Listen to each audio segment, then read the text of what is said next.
Another busy day here at the White House. As you know, the President's been talking to members of Congress the last few days about the American Health Care Act up through this morning. The Vice President just left a bit ago to meet with some of the lawmakers on Capitol Hill about health care and the rest of the President's legislative agenda. The President was glad to meet this morning with Representatives Long and Upton, who voiced their support for the HCA earlier this morning. It's especially important that we continue to make progress on repealing and replacing Obamacare, as rates skyrocket and insurers keep fleeing the market around the country in anticipation of this impending implosion. Earlier this week, Aetna announced that it'll scale back its presence on Obamacare exchanges even further in 2018, withdrawing from the Iowa exchange. Aetna had already cut its participation in the exchanges from 15 states to 4 in 2017. Iowa is going to be hit particularly hard by these recent developments, as Medica, the last insurance for most of the state, also announced this week that it'll likely stop selling individual health care policies in the state, which will affect tens of thousands of Americans. With reports like these seemingly coming every day, it couldn't be clearer that it's time for action on health care. We're glad that so many members are with us and look forward to welcoming even more on board. Also earlier today, the President dropped by an event focusing on school choice that was hosted by the Vice President and Secretary DeVos, with students ranging from kindergarten to high school. Most of the students who visited the White House today are some of the thousands of local children who will benefit from the 3-year extension of the D.C. School Choice Scholarship secured by the President and congressional allies in the budget deal. The District of Columbia's Opportunity Scholarship Program, which was launched in 2004, provides vouchers to D.C. students whose family either receive benefits under the Supplemental Nutrition Assistance Program, also known as SNAP, or earn less than 185% of the federal poverty level. And this program gets results. Last year, 69% of D.C. public school students graduated from high school. That's compared to an incredible 98% of the D.C. scholarship students who received their high school diplomas last year. Funding for the Opportunity Scholarship was one of our priorities during these budget negotiations, and the Trump administration is glad to have ensured that the program's extension was taken care of through this appropriations bill, on top of the increases in military spending and funding for border security. Today, the President welcomed the President of the Palestinian Authority of the White House for an official visit. The visit stemmed from a phone call the two leaders had on March 10th, when President Trump invited President Abbas to Washington so they could discuss in person ways to move forward on a comprehensive agreement that would end the Israeli-Palestinian conflict. The two leaders made their own statements just a little bit ago, but to give you a few additional details, some of the topics that were discussed during their meeting and the lunch were advancing the Israeli-Palestinian peace, preventing incitements to violence, particularly in media outlets directly associated with Palestinian Authority, strengthening efforts to combat terrorism, including defeating ISIS, measures to empower the Palestinian economy and provide economic opportunity for the Palestinian people. And additionally, the President raised concerns about the payments to Palestinian prisoners in Israeli jails who have committed acts of terror and to their families, and emphasized the need to resolve this issue. Later this evening, the President, along with the Vice President, Mrs. Pence, will host members of the White House Evangelical Advisory Board in the residence for a discussion, prayer, and dinner. The President is proud to welcome these faith leaders to the White House for the first time and thank them for their steadfast support ahead of the National Day of Prayer, which is tomorrow. Later tonight, the Vice President will also deliver a keynote address at the Susan B. Anthony List's 2017 Campaign for Life Gala. The Vice President's office has more details on that, and with that, take your questions. Ken. Sean, on healthcare, does the President feel like we've reached an inflection point here with the House? Is this a make or break moment in terms of getting the bill through the House? And what precisely is the President doing, and what arguments is he making to members on why they should support this bill? Well, I think he's making several points. One is the need that Obamacare is failing, and that, as I just mentioned with Aetna, in so many cases around the country, the need to have a provider is becoming greater and greater. Two is that costs are out of control. These are two basic tenets that you've heard us talk about. But I think overall the efforts that were made and continue, and especially the effort this morning with Congressman Long and Upton, help bring more people into this effort, make it even a stronger bill, and ensure that Americans have a health care system that gets them the care that they need. at a price that's affordable. Is this a now or never kind of moment, though, with the bill in terms of the House? I don't want to put it there. I'm not. I mean, the president's made it clear before that he's not trying to set a date certain. Obviously, that's up to the Speaker and the House leadership to determine when that time is appropriate. But as you have seen, we continue to move closer and closer to that time. And the number of members who are supporting it continues to grow further and further. And I think that's a very promising sign. Yeah. Thanks, Sean. Yesterday, the president tweeted that FBI Director James Comey gave Hillary Clinton a, quote, free pass for many bad deeds. Is the president comfortable having an FBI director that gives out free passes serve during his administration? The president has confidence in the director, but I think clearly his point was after some of the comments that were made yesterday regarding the reason for the outcome of the election. I think he just wanted to make it clear what exactly happened. On healthcare, the president appears to be directly involved behind the scenes. How much responsibility does the president plan to take for the outcome of the vote if it does occur this week? Well, I think if we have a vote, which is looking greater and greater every day, but again, I'm not going to get ahead of the House leadership in deciding when that is. My assumption is the House leaders will call that when that number is will put us over the top. And I feel like, again, you saw 2 votes come down today. The president's been on the phone constantly. The vice president, the chief of staff, other members of the legislative affairs team calling members, talking to them, hearing their concerns. But I think we've made this an unbelievable bill and an unbelievable replacement for Obamacare, which is failing. And that's what we've sought to do from the beginning. Yeah.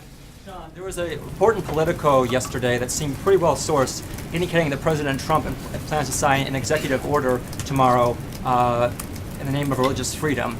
Will the president sign a religious freedom executive order tomorrow, and will it enable discrimination against LGBT people? So I know we've talked about EOs for a long time, executive orders. Tomorrow is National Day of Prayer. There'll be a proclamation the president will sign. We're looking forward to having religious leaders from multitude of backgrounds come to the White House and celebrate this day with us. But I've never gotten ahead of executive orders, and I'm not going to. You can't deny that the executive order that the president is a friend of the LGBT community. Isn't that a lie? I answered the question. Thank you. Try Be a friend of the LGBT community if the president isn't considering this executive order. Blake. Thanks, Sean. I want to get your reaction to former President Obama. He tweeted yesterday after Jimmy Kimmel's monologue that went viral. The monologue you've probably seen about his child. Kimmel talked about the need to cover pre-existing conditions, the need for funding for the NIH, and Mr. Obama said, quote, "Well said, Jimmy, that's exactly why we fought so hard for the ACA and why we need to protect it for kids like Billy." Your reaction to both of them would be what? Well, I think we share that concern for the Kimmel's child as well as any child that needs care. And that's frankly why the president fought so hard to improve the bill like he did this morning, to make sure that there was that extra layer of protection for anybody with a pre-existing condition, no matter their stage in life. That's why we're fighting so hard for this. But I think most importantly, and I think at the end of Jimmy Kimmel's monologue, he said that there is no, we need to have some of these things that aren't Republican or Democrat, and that they're American policies. And I think that's what the president's fighting for right now, is to make sure that we have a healthcare system that doesn't matter where you live or your background, that it takes care of people. We're making sure right now, we've talked about this endlessly over the last month or so, but we've got a healthcare system that's not doing what it's supposed to. It's failing. It's costing people too much. It's giving people a card, not coverage. And what the president's trying to do by working with these members of Congress is to make sure that we have the strongest possible healthcare system that covers them, that gives them the care that they need, that allows them to go see a doctor, that covers pre-existing conditions, and does so in a way that's not going to be out of range and unaffordable for most Americans. And I want to ask you about what Hillary Clinton said yesterday. She said, quote, "If the election had been on October 27th, I would be your president." And on the Hill today, James Comey, testifying, said, quote, speaking about October 28th, he said, "Would you speak or would you conceal?"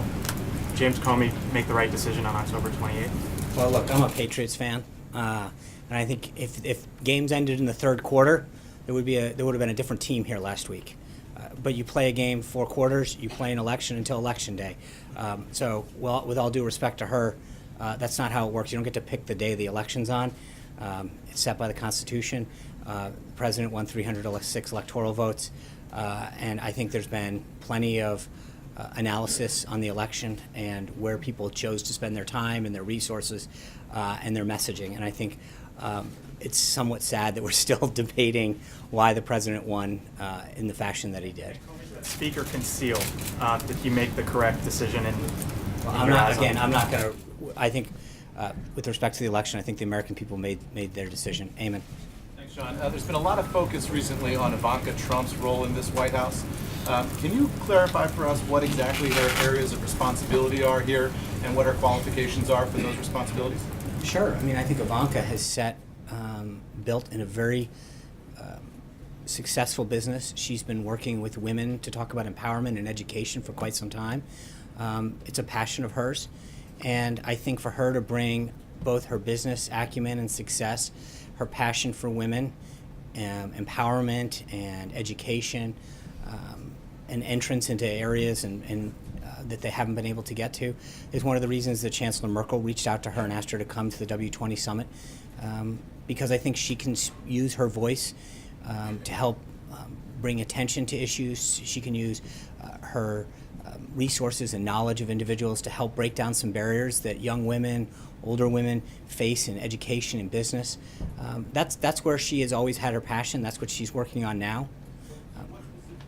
Responsibilities here. For example, the New York Times reported this morning that she has a weekly meeting with the Treasury Secretary. What's that meeting for? Again, I think that I've mentioned it. I think there's a lot of times where she's meeting with folks to understand an issue, to get up to speed.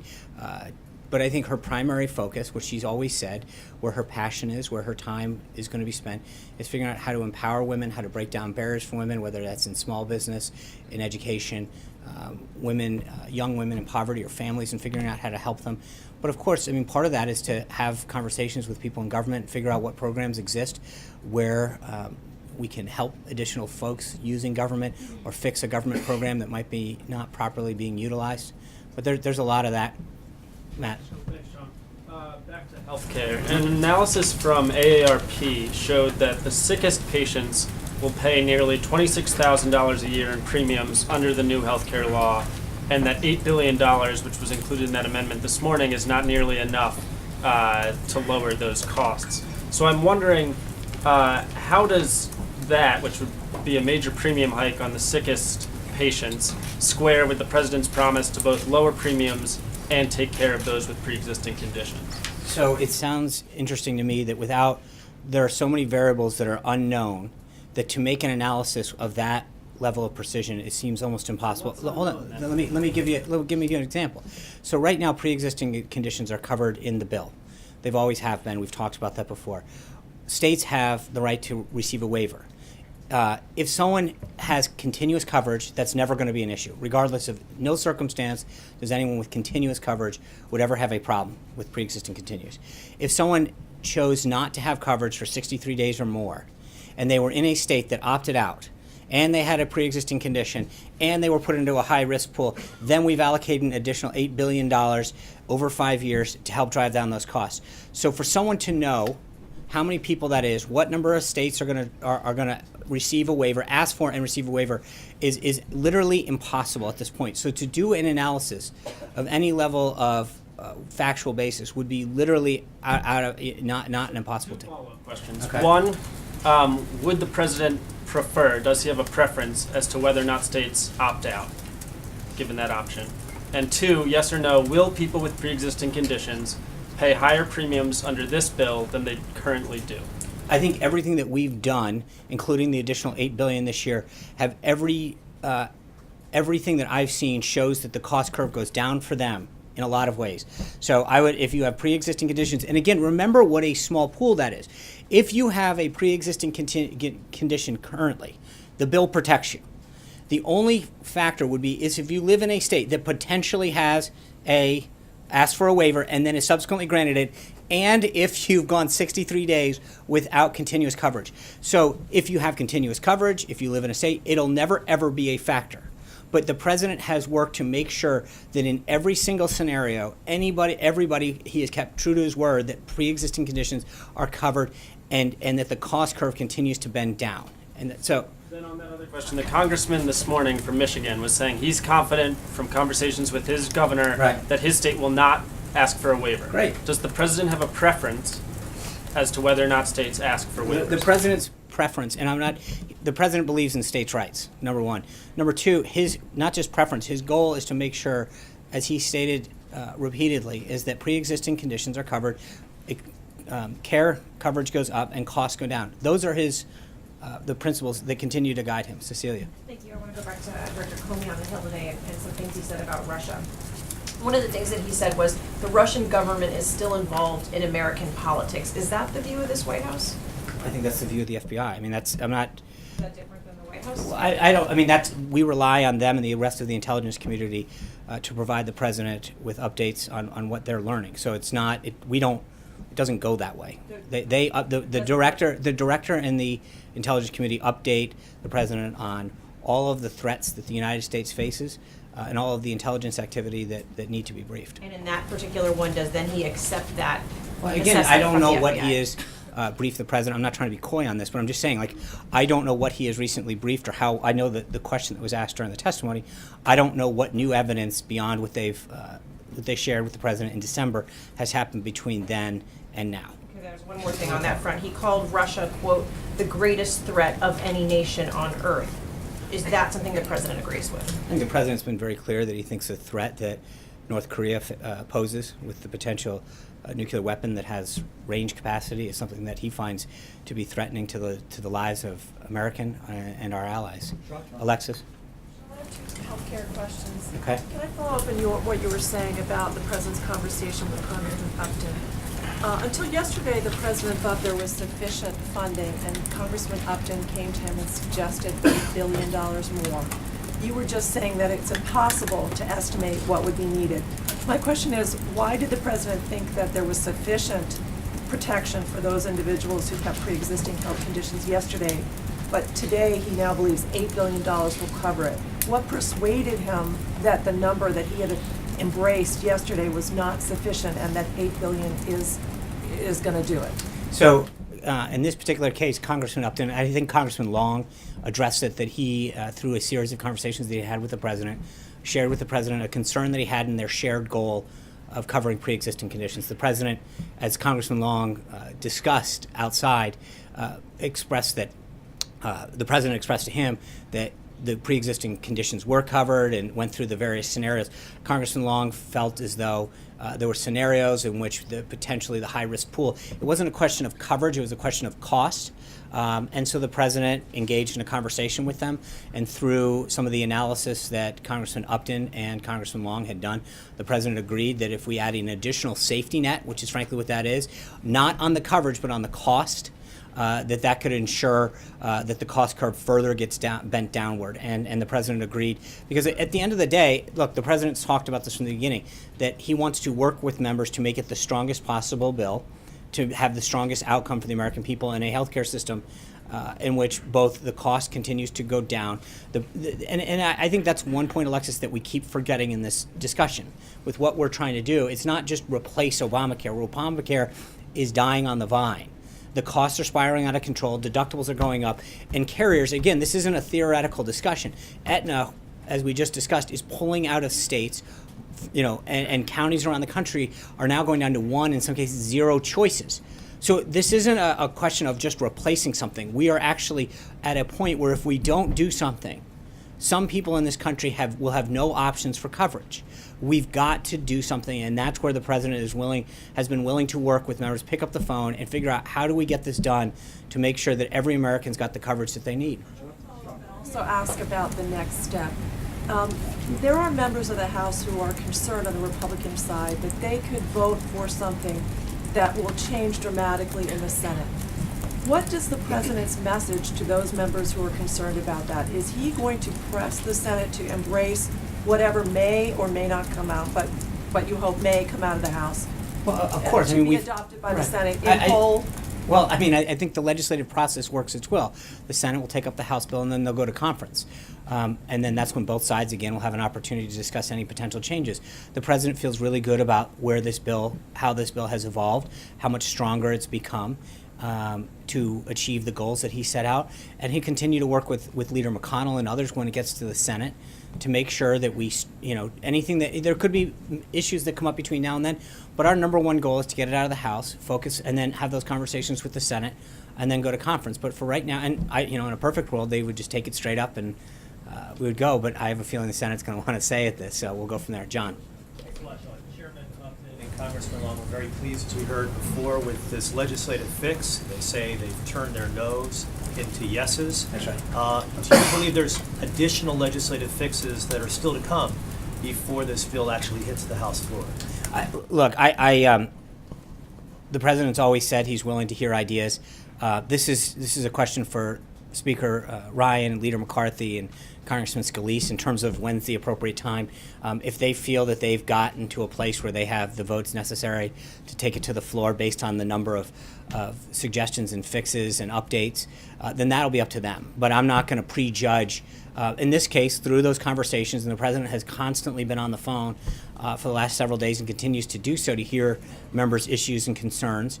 And so if there's a point, but I think we're getting to that number closer and closer, but that will be ultimately a decision that Speaker Ryan and Leader McCarthy have to make. On timing, I've heard different things from the president over the course of the past few weeks. At one point, I heard the president say he wants the bill to be taken up now. Other times, it's not important, just get the bill right. What's your view? Is it very important, as far as the administration is concerned, that this bill vote take place sooner rather than later? Well, obviously the sooner the better, right? But we don't want to put it up for a vote. I mean, the goal is to pass it, which we continue to get closer and closer to every day. But you don't want to put it up, and not move forward. So the president wants to make sure that the leadership is confident that they can pass the bill, and I think he's done everything he can in terms of speaking with members of the House to get there. But ultimately, that's going to be their decision to do it. And I think we continue to feel optimistic about the direction that we've seen the legislation go. Mike. I wanted to revisit the president's comments and his tweets about the omnibus spending bill. He campaigned on his business record as on his ability to make good deals, make better deals than politicians in the past have. Does the president view the spending bill as a good deal? Yes. Chris. Sean. Thank you. Sean, can you say definitively that no one living with a pre-existing condition will pay more under the Upton Amendment if it does get passed? I think we've done everything we can to do that, and every measure that the president has taken further not only ensures that people with pre-existing conditions get covered in every scenario, but does so in a way that bends the cost curve down. But can you guarantee it? Well, I mean, I think, with all due respect, to answer a question to say, can I guarantee something? But I can tell you that every single thing that the president has done, including the action that he took this morning to work with members of Congress, does everything by every account to bend the cost curve down, to help anybody that would potentially fall into that small group of individuals to bend the cost curve down who have pre-existing conditions. So the answer, is yes, that we have done every single thing possible to get that down and to ensure that, number one, that potential is as small as possible, because the bill covers people with pre-existing conditions, number one. Number two, it does everything to ensure that if a state seeks a waiver, that they are still covered. But it looks at every single possibility to ensure that people get the care that they need. And is there a concern? You criticized former President Obama rushing through his health care plan. Is this not being rushed through? This legislation hasn't even been scored yet by the CBO, for example, or put up for public debate. This latest piece of legislation. Well, every piece of legislation evolves as it goes through the process. We saw that this morning. I think we had a piece that makes it even a stronger bill. But the underlying principles that we have been talking about have been something that Republicans have been talking about and have had the contours of for the last 7 years. This was something that has been part of the process for a long time. Does he expect to see a vote this week? The president, I've mentioned this 5 times, the president expects to see a vote when the speaker and the leader and the whip call a vote because they believe they have the votes to go on. John. Sean, it looks like we're on the precipice of a vote on the omnibus spending bill. Senator Lindsey Graham said a short time ago that Republicans got their clocks cleaned on this bill. Looks like as many as 100 House Republicans will vote against it. How do you square that with the pronouncements out of this White House that this was a big win for Republicans? I think Director Mulvaney addressed that extensively yesterday. But to get back to Mike's point, this is a great deal for the president. He got $21 billion in military funding. That is a huge campaign pledge that he made very clearly to modernize and update the military. It fully funds the largest military pay raise in 6 years. It ends the Obama-era sequestration policy of pairing increases of domestic spending for every dollar to dollar. It got $1.52 billion in border security, which is the first installment in securing our nation's southern border. It get $1.3 billion to coal miners, which delivers on another promise that he made. There's no Obamacare bailout, the CSR payments, which was something that the Democrats want on. There's a 3-year extension of the D.C. Opportunity Scholarship Choice, which you saw the children that will benefit from that this morning. It increases funds for opioid crisis. It eliminates rescinds and terminates 150 programs or initiatives. I think what you look when and Director Mulvaney laid this out yesterday. When you look at what the president came forward with a month or so ago and said, "These are my priorities," he got what he asked for, and I think that's big. So this is the president feels very good about what he got. And again, I think it's important to underscore 2 points. Number one, in the Senate, we needed 60 votes. This had to be a bipartisan action because it is a spending bill. So therefore, we needed to get Democratic votes with us. But if you look at as Director Mulvaney pointed out yesterday, it used to be a 1-for-1 spending increase if we wanted military increase. We got that down to $1 to 20 cents. That is a huge win for the president. He negotiated a fairly strong deal when it comes to what they got versus what we got. The other thing that's important to understand is that this is just the final 5 months of FY18. Any president coming into office wouldn't get the first shot at a budget until the end of September of the year after they got elected. So in theory, he got to push for his priorities: military spending, border security, DC schools, all of the things I mentioned, right out of the gate. And for the last 5 months of this fiscal year, something that should have happened during the Obama administration, he got his priorities, a down payment on them. Quick second topic, if I could. This is at least the fourth administration in a row that has come in with optimistic predictions of how Middle East peace will go. What's going to be different this time? Well, I think the man is different. You look at what the president's diplomacy style is paying dividends, whether it's getting someone who is held for years in Egypt released, whether it's the action that China's taken. The relationships and the foundation that the president is rebuilding are going to pay huge dividends for this country in terms of our economic interests, our national security interests. But this president's style is one to develop a personal bond with individuals, and I think you saw that today with President Abbas, him talking so kindly about the president. You saw that the relationship that exists and is only getting stronger between him and Prime Minister Netanyahu. You have two individuals who, because of this president, are increasing their desire for peace. You've got an individual in President Xi in China that has taken fairly significant action to help come work with the United States, especially with respect to our desire to end the threat in North Korea. That has been unprecedented. The president's ability to connect with an individual, to work with them towards a shared goal, to have backroom diplomacy, is something that is going to continue to pay dividends and get results for this country. Can I follow up on John's question, please? Charlie. In January, the president did an interview deriding the little toy walls on the southern border. That's a quote. And said, "I don't know why they're even wasting their time." Why is the government focused so much on existing border security measures rather than fighting for the wall that he promised that he would build? Thank you for an opportunity to show you some things. So if I can get the first image up. You asked. Did you guys avoid? No. But you literally could not have helped me out. This is what exists right now throughout our country. This is the kind of barrier that exists throughout the country. You see a place where cars can literally create little things and drive over. You've got places that can get burrowed under. That one they've cut through. That one doesn't seem to be too effective at keeping people in it. This is what those images represent our nation's current border security. According to a GAO report from earlier this year, from fiscal year 2010 to fiscal year 2015, the Customs and Border Patrol recorded a total of 9,287 breaches in pedestrian fencing at an average cost of $784 per breach to repair, right? So every time that they cut through, break through, put something over, it's costing just under $1,000 for us to go out and have to fix. Now to the next slide. You had no idea you were getting this, did you? So the bill that is about to get passed, Title VI, which pertains to the Department of Homeland Security's funding on additional appropriation, states that an additional $497.4 million, quote, for procurement, construction, and improvements.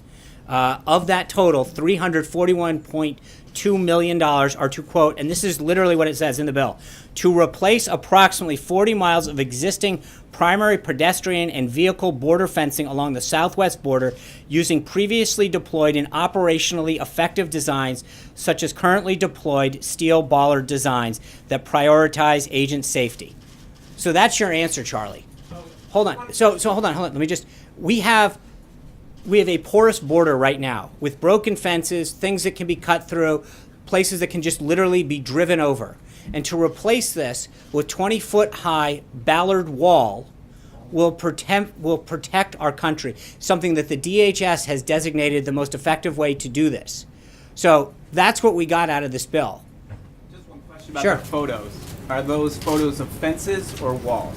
That is called a Ballard wall. That is called a levee wall. So that's the wall that the No. president I'm promised? no. There are various types of walls that can be built. Under the legislation that was just passed, it allows us to do that. As we've mentioned, that is called a levee wall on the left. That is called a Ballard wall. Huh? So that's not a wall, it's a levee wall? That's what it's actually called. That's the name of it. It is called for. Fencing, not wall. In this current bill, it allows us to do the following. So to be clear, in several areas along our southern border, we have what was in the first slide, which are areas in which someone can literally cut through with a pair of wire cutters or put a little barrier over that a car can drive over the top.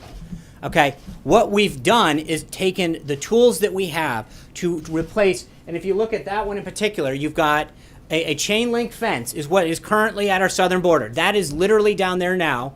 We are able to go in there and instead of having a chain link fence, replace it with that Ballard wall. That's what it is. It's not the wall the president promised. Hold on. Hold on, Jim. We're going to take turns, but just to be clear, because Charlie asked the same thing, so I'll give you a little help on this one. That this is the 2017 budget. The president, this is a down payment on what the president is going to prioritize in the 2018 budget that starts October 1st. And as I mentioned to John Roberts, the idea that we even got a shot at this is something that should have been done last term under President Obama. We have an opportunity to use the last 5 months of the FY17 budget to get the president's priorities jump-started. So he is using the current bill to get his priorities moving and put it down. To answer the question, it is currently being built in Naco, Arizona, Sunland Park, New Mexico, and we are going to be starting to do this in San Diego, El Paso, and Rio Grande Valley. So you're basically just telling supporters, the president's supporters, to be satisfied with this existing tough guy fencing until he's ready to build the wall. No, what I'm telling anybody is that the president said he was going to build a wall, and he's doing it. And he's using the best technology and what the Department of Homeland Security under Secretary John Kelly says is the most effective way to keep people out, to stop drugs, to stop cartels, to stop human trafficking, and to prevent illegal immigration. That's what I'm telling you.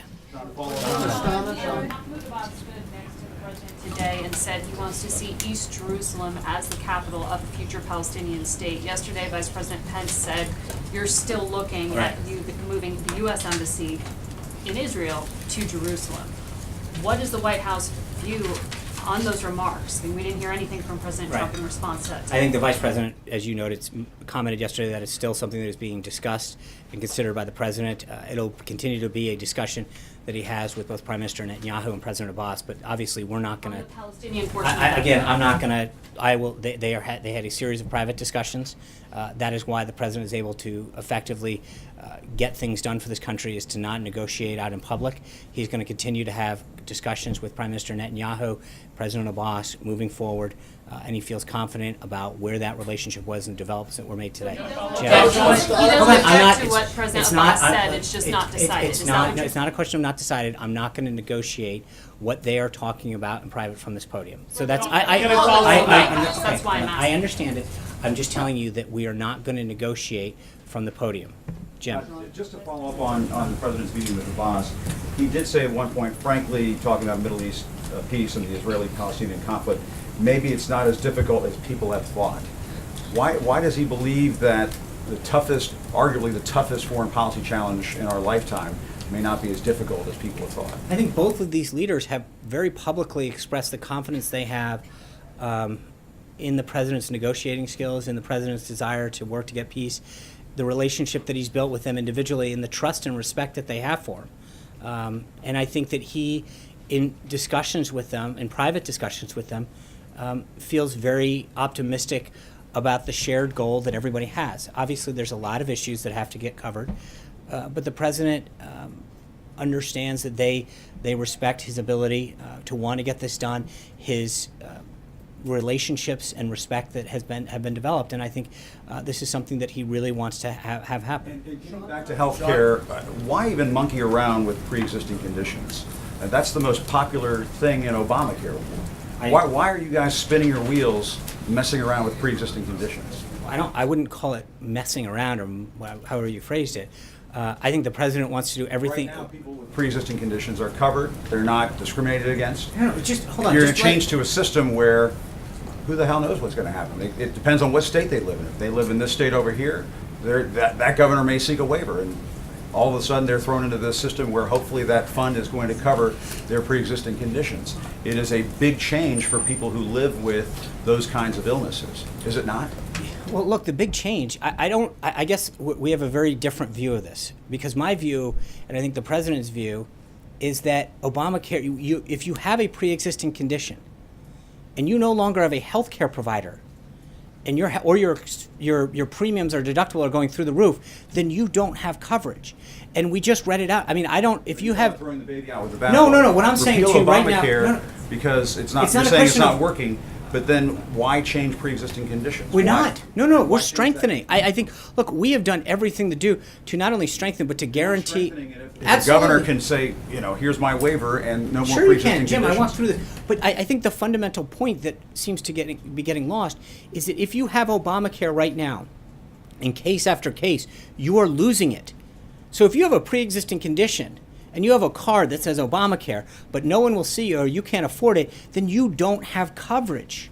Why not fix that? We are. Fix that We're aspect guaranteeing it, but I don't know how much. Why does we the have literally pre-existing component have to be altered? Why not just keep that the protection president in has made it place? very clear that pre-existing conditions are covered in the bill under every scenario.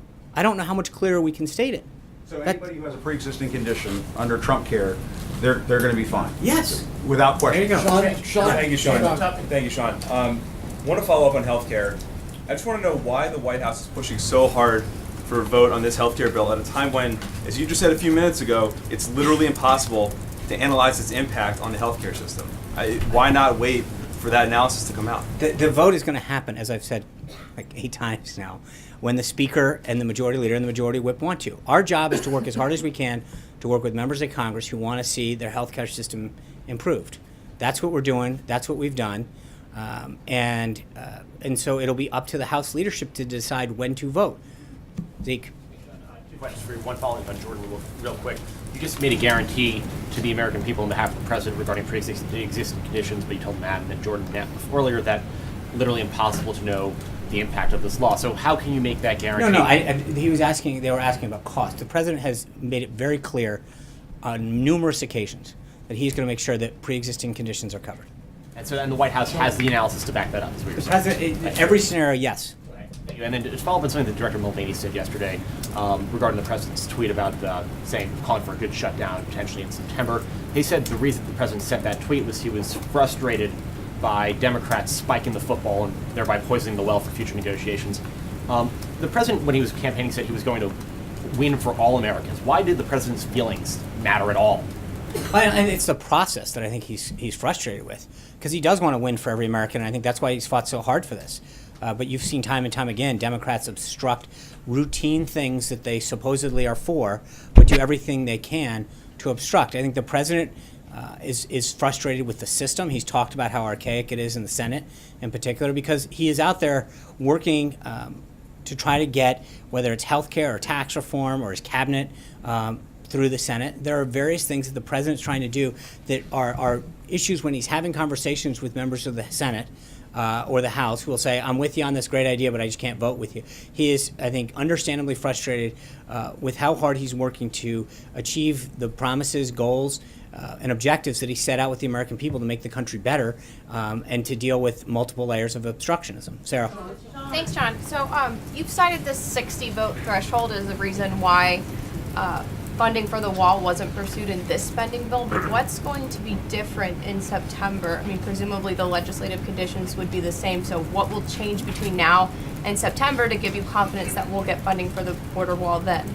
Well, I think there's multiple things. When you come in, this CR, there was a lot that was already carried over from last time in terms of because it's not just a continuing resolution, it's a total omnibus package, meaning that there are multiple bills that are part of the underlying package that already have increases or underlying policy in them from the previous fiscal year, from the previous Congress, from the previous administration. This bill will reflect in 2018 the president's priorities in working with a Republican House and Senate. Thank you guys very much. We'll see you tomorrow in New York. Have a good one.